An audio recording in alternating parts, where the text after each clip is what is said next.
अस्सलाम वालेकुम। कलमकार के साथ मैं हूं गुलजार मुस्तफाई।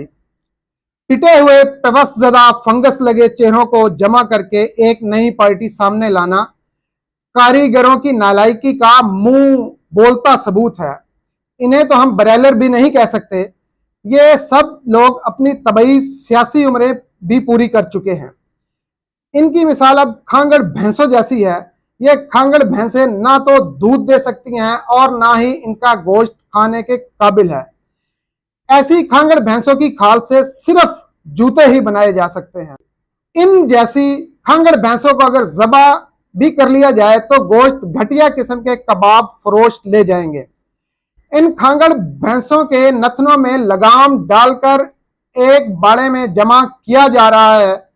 उतरे हुए चेहरे, अफसुर्दा आंखें और हाथ से बार बार चेहरा छुपाने की कोशिश, ये यकीनन किसी खुशी के मौका पर की जाने वाली हरकत नहीं लगती।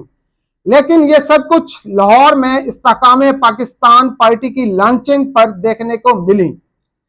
इमरान इस्माइल, फवाद चौधरी, फयाजुल हसन चौहान, मुराद रास, आमिर कियानी और दीगर इन्हीं जैसी खांगड़ भैंसों को जमा करके नई किंग्स मेकर पार्टी तश्कील दे दी गई है। इस पार्टी का मंशूर क्या होगा किसी को नहीं पता।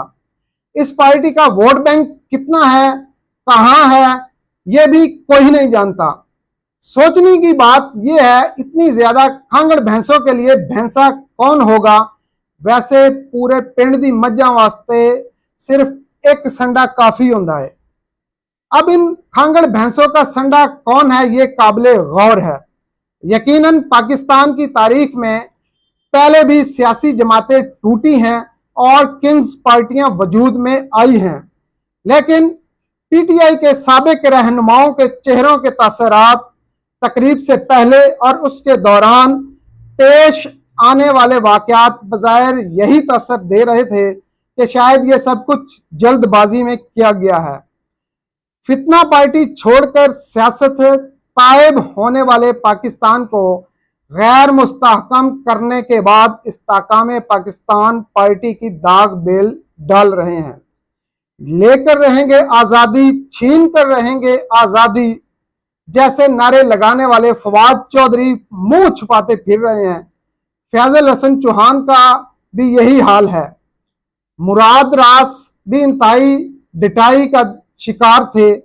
इमरान इस्माइल भी सहमे सहमे बैठे थे। आमिर कियानी भी ऐसे बैठे थे जैसे चूजा बिल्ली के डर से दबक गया हो। खैर, फिरदौस आशिक आवान दबंग नजर आ रही थी। अली जैदी भी नजरें झुकाए बैठे रहे। मैं हैरान हूं, इस कदर डिठाई और तोता चश्मी आफरीन है इन लोगों पर। यानी यूं लग रहा था जैसे चूचू का मुरब्बा हो। यह चूचू का मुरब्बा 2018 के इलेक्शन से कबल भी जमा किया गया था, जिसका अंजाम तो सबने देख ही लिया है। अब एक और चूचू का मुरब्बा जमा करके कौम को खिलाया जाएगा। नए ख्वाब दिखाए जाएंगे, तिफल तसलियां दी जाएंगी। लेकिन जब ये लोग भी पर पुर्जे निकाल लेंगे और रियासत के खिलाफ खड़े हो जाएंगे तो फिर इनको तोड़ मरोड़ कर कुछ नया तख्लीक किया जाएगा। नए लेबल के साथ पुरानी शराब पिलाकर कौम को एक बार फिर मदहोश करने की तैयारी मुकम्मल कर ली गई है। अब यह देखना है कि टुन किस्म की कौम को कब होश आएगा। होश आएगा भी या नहीं, कुछ कहना कबल अज वक्त है। मेरी जाती राय में तो ये होश आना मुश्किल है। आमिर लियाकत मरहूम का एक फिक्रा आज भी मेरे दिलो दिमाग पर नक्श है। सेनेट इलेक्शन के मौका पर जब सहाफी ने सवाल किया कि आप तो पीटीआई से नाराज हैं, तो फिर आप यहाँ क्या लेने आए हैं, आमिर लियाकत ने कहा था, मैं आया नहीं लाया गया हूं। मेरा भी चूचू का मुरब्बा इस्तेकाम पाकिस्तान पार्टी में शामिल होने वालों से सवाल है, क्या आप भी पार्टी में आए हैं या लाए गए हैं। दुनिया मरीख पर पहुंच गई है और हम अभी तक कलीमुल्लाह से समीउल्लाह और समीउल्लाह से कलीमुल्लाह की खेल ही खेले जा रहे हैं। इसकी टोपी उसके सर पर, उसकी टोपी इसके सर पर पहनाकर अवाम को मामू बनाया जा रहा है। पीपल्स पार्टी और नून लीग से बंदे तोड़ तोड़ कर इमरान खान की झोली में डाले गए। और अब इमरान खान अपनी औकात से बाहर हो गया है, तो यही सियासत की सटपनियां इस्तेहकाम पाकिस्तान की टोकरी में डाल दी गई हैं। पाकिस्तान की 75 साल तारीख में तवातर के साथ नई सियासी जमातों की बुनियाद पड़ती रही है। 2018 के आम इंतखाबात से कबल मुस्लिम लीग नून में टूट फूट हुई। बलोचिस्तान में बलोचिस्तान अवामी पार्टी की बुनियाद पड़ी, तो जनूबी पंजाब में सूबा महाज इत्तेहाद बना, जो बाद जहां पीटीआई में जम हुआ। 2018 जैसी अथल पथल का सीन एक बार फिर हमारी आंखों के सामने है। अब सवाल यह है कि नौज़ायदा जमात पीटीआई के लिए ही चैलेंज साबित होगी या दीगर सियासी जमातों के लिए भी खतरा है। इस जमात का असर और रसूख पाकिस्तान के किन इलाकों में ज्यादा होगा? आखिर क्या वजह है कि इलेक्शन से कबल नए सियासी इत्तेहाद और जमातें कायम होती हैं, और इनके पीछे मकासद क्या होते हैं, और क्या ऐसी जमातों का वजूद सियासी निज़ाम को इस्तेहकाम से हमकिनार करता है या गैर मुस्तहकम करने का सबब बनता है? मुख्तलिफ अदवार में सियासी इत्तेहाद और जमातें बनती टूटती रही हैं, और सियासी अदवार और दौरे आमरीत में नए नए सियासी बंदोबस्त किए जाते रहे हैं। इस्तेहकाम पाकिस्तान पार्टी की बात की जाए तो बज़ाहिर इसमें बड़ी तादाद में वो सियासी रहनुमा शामिल हैं जो 9 मई के वाक़या से कबल तहरीक इंसाफ का हिस्सा थे। पाकिस्तान में 12 ऐसा हुआ है कि सियासी जमातें तकरीबन मसनूई तरीकों से तश्कील पाई हैं। अगर तारीख पर निगाह दौड़ाई जाए तो मालूम होगा कि ऐसी जमातों के पीछे ताकतवर लोग होते हैं जो मुकम्मल प्लानिंग करके नई जमात का स्ट्रक्चर डिजाइन करते हैं।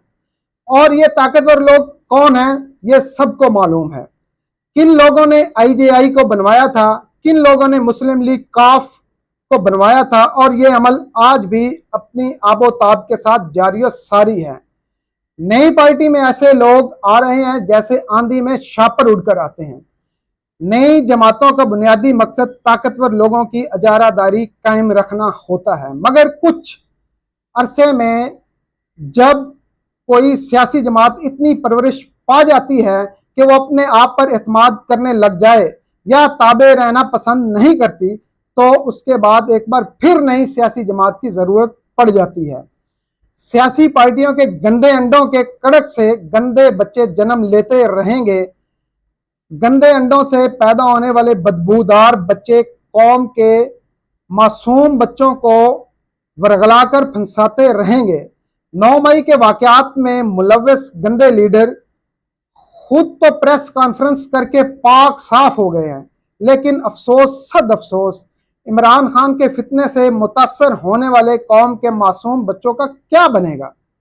वो बच्चे जो अपने वालिदैन का वाहिद सहारा थे या कोई अपने घर का वाहिद कफील था, उनके लिए ना कोई मुआफी नामा है और ना ही कोई गुंजाइश है। इन पर आर्मी एक्ट लगेगा और इसी तरह वो जेल में सड़ते रहेंगे। उनका मुस्तकबिल भी तबाह हो गया है, लेकिन अंडों को कोई शर्मो हया नहीं, वो डिटाई के साथ दूसरी जमातों में शामिल हो रहे हैं। क्या ही अच्छा होता कि 9 मई के वाकयात में गिरफ्तार नौजवानों के जहनों से फितना खान का शर दूर किया जाता और इन नौजवानों की मुस्बत रहनुमाई की जाती। नफरत दर नफरत और इंतकामी कार्रवाइयों से नौजवान नस्ल को तबाह करना मुल्क के मुस्तकबिल के साथ ज्यादती होगी। 9 मई के मास्टरमाइंड इमरान खान को सजा मिलनी चाहिए। इमरान खान के सहूलतकारों को भी कटहरे में लाना चाहिए। हकीकत तो ये है कि 9 मई के वाकयात में मुलव्वस कोई भी बड़ा नाम अभी तक कानून की गिरफ्त में नहीं आया। सिर्फ और सिर्फ गरीब के बच्चे गिरफ्त में आए हैं। पीटीआई के असल जिम्मेदारान मंजर से गायब हैं या फिर उनसे जमात तब्दील करवाई जा रही है। गरीब के बच्चे जेलों में सड़ रहे हैं और खांगड़ भैंसों के बच्चे हाँक हाँक कर इस्तेहकाम पाकिस्तान के कबीले में जमा किए जा रहे हैं। इस सारी सूरत-ए-हाल पर कौम इन्ना लिल्लाहि व इन्ना इलैहि राजिऊन पढ़े। इसके साथ मुझे इजाज़त दीजिए। अल्लाह हाफिज़।